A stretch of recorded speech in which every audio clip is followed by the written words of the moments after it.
Hello friends, तो आज हम लोग बात करेंगे वैदकीय सुभाषित साहित्य के प्रथम अध्याय के बारे में।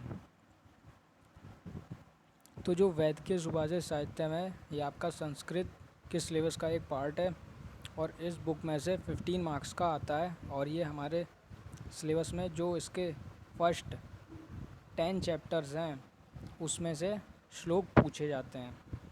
ठीक है, तो आज हम लोग प्रथम अध्याय के बारे में बात करेंगे। तो आइए देखते हैं कि इसका पहला श्लोक क्या कहता है। तो इसका पहला श्लोक है, हिताहितम सुखम दुखम आयुस्तस्य हिताहितम मानम च तच्चेत्रोक्तम आयुर्वेद स उच्यते, जो कि आयुर्वेद की परिभाषा है। ये श्लोक तो प्रत्येक व्यक्ति को, प्रत्येक स्टूडेंट को याद ही होना चाहिए। ये आयुर्वेद की परिभाषा है।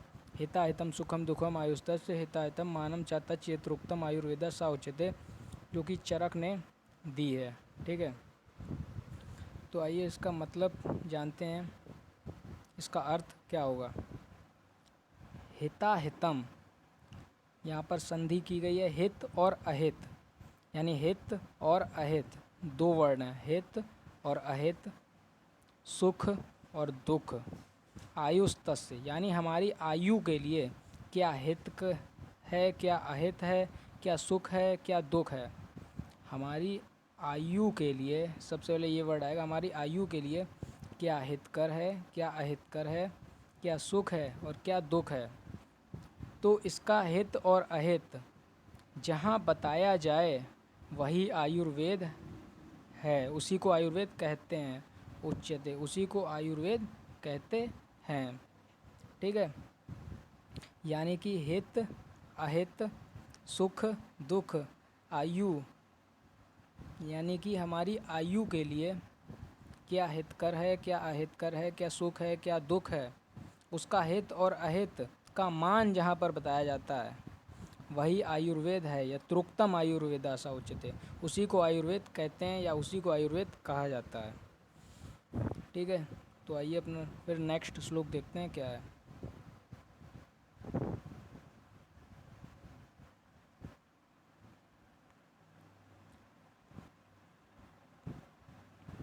तो आपका सेकंड श्लोक जो है वो ये है, काय वाग बुद्धि विषया ये मला समुपस्थिता चिकित्सा लक्षण शास्त्र अध्यात्म शास्त्रस्तेषां विशुद्ध है। ठीक है, तो काय का मतलब होता है शरीर, वाक का मतलब होता है वाणी और बुद्धि का मतलब बुद्धि।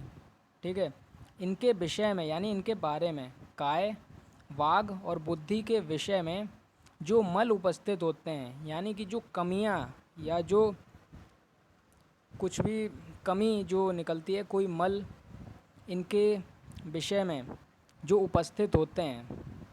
ठीक है, काय यानी शरीर, वाणी और बुद्धि के विषय में जो मल उपस्थित होते हैं तो उनकी शुद्धि किससे होती है? चिकित्सा लक्षण और अध्यात्म शास्त्र के द्वारा की जाती है। अब जैसे कि काय, शरीर का मल, यानी कि शरीर में अगर कोई दोष उत्पन्न हो जाए तो आप उसकी चिकित्सा करेंगे, उसकी शुद्धि करेंगे चिकित्सा शास्त्र के द्वारा।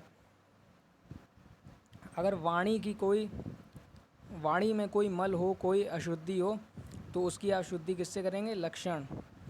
लक्षण का यहाँ पर मतलब है व्याकरण शास्त्र से। ठीक है, तो वाणी की शुद्धि करेंगे व्याकरण शास्त्र से और बुद्धि की शुद्धि करेंगे अध्यात्म शास्त्र से। जो अध्यात्म शास्त्र है उससे बुद्धि की शुद्धि करेंगे। तो आपका श्लोक यही कह रहा है कि काय वाग बुद्धि यानी शरीर वाणी बुद्धि के विषय में जो मल उपस्थित होते हैं या जो अशुद्धि या जो कमी उपस्थित होती हैं उनकी शुद्धि चिकित्सा लक्षण और अध्यात्म शास्त्र से होती है। तो आइए फिर थर्ड श्लोक देखते हैं।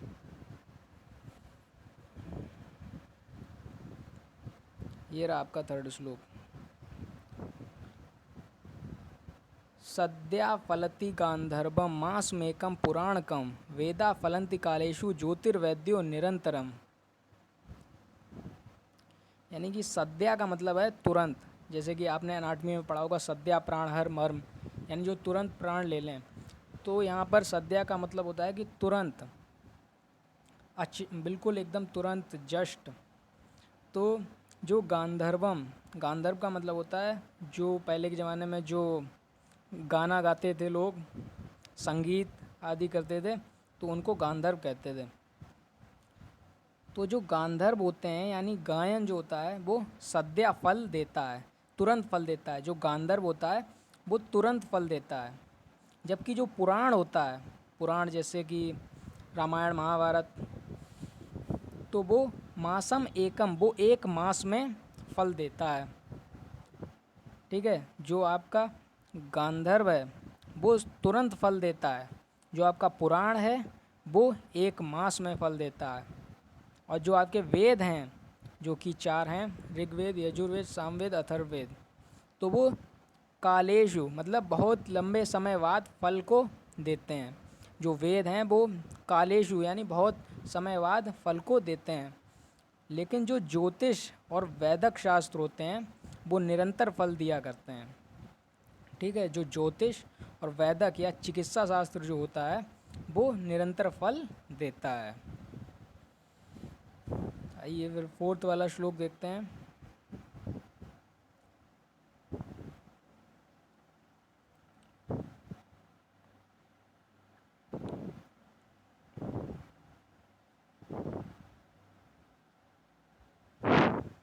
ये रहा, अन्यानि शास्त्राणि विनोदमात्रं प्राप्तेषु वा तेषु नातैश्च किंचित चिकित्सा ज्योतिष मंत्रवादा पदे पदे प्रत्ययम वहन्ति।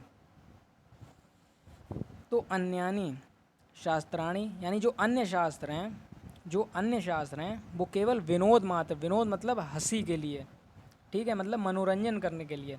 जो अन्य शास्त्र हैं वो केवल हंसी के लिए होते हैं। जो अन्य शास्त्र हैं वो केवल विनोद मात्र यानी हंसी के लिए सिर्फ होते हैं। उनके प्राप्त होने से या ना, उनके प्राप्त होने से या तेषु ना, या उनके प्राप्त ना होने से कोई विशेष फर्क नहीं पड़ता है। ठीक है, जो अन्य शास्त्र हैं वो केवल विनोद मात्र हैं, हंसी के लिए हैं, तो उनके प्राप्त करने से या ना प्राप्त करने से कोई विशेष फर्क नहीं पड़ता है। लेकिन जो चिकित्सा शास्त्र है, चिकित्सा शास्त्र है और जो ज्योतिष शास्त्र है और जो मंत्र शास्त्र है, चिकित्सा शास्त्र, ज्योतिष शास्त्र और मंत्र शास्त्र जो है वो पग पग पर, पद पद पर प्रत्यय दिया करते हैं। ठीक है, पद पद पर प्रत्यय दिया करते हैं यानी उनके द्वारा जो लाभ होता है वो दिखाया करते हैं। ठीक है, आपको पता लग जाएगा कि हाँ, अगर कोई चिकित्सक है या कोई ज्योतिष है या कोई मंत्र का उच्चारण करने वाला व्यक्ति है तो उसको हमेशा बेनिफिट रहेगा उसका, कहीं ना कहीं उसको ये लगेगा कि मैंने जो है अच्छा किया है चिकित्सा शास्त्र या ज्योतिष शास्त्र या मंत्र शास्त्र को चुनकर।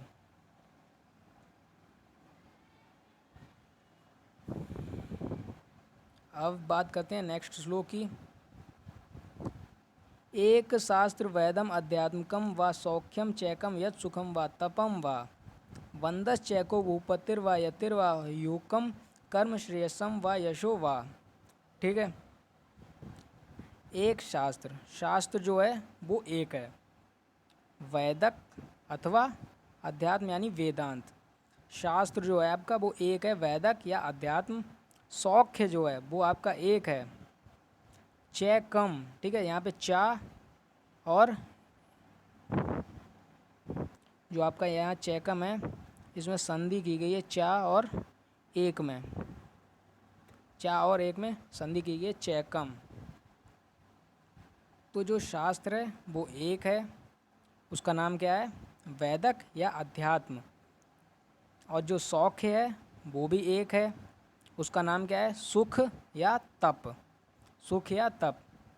और वंद जो है, जो वंद है वो एक है, एको, भूपति अथवा यति। ठीक है, और जो योकम है, योकम कर्म, जो आपका कर्म है वो केवल एक है, श्रेय या यश। ठीक है, अब बात करते हैं इसके लास्ट श्लोक के बारे में। ये लास्ट श्लोक है इस चैप्टर का।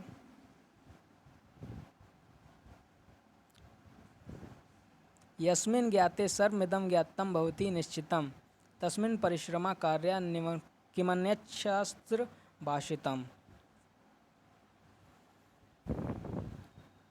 यस्मिन् ज्ञाते, जिसके, यस्मिन का मतलब होता है जिसके, ज्ञात होने से, सर्वमिदं ज्ञातम, जिसके ज्ञात होने से सब कुछ ज्ञात हो जाए।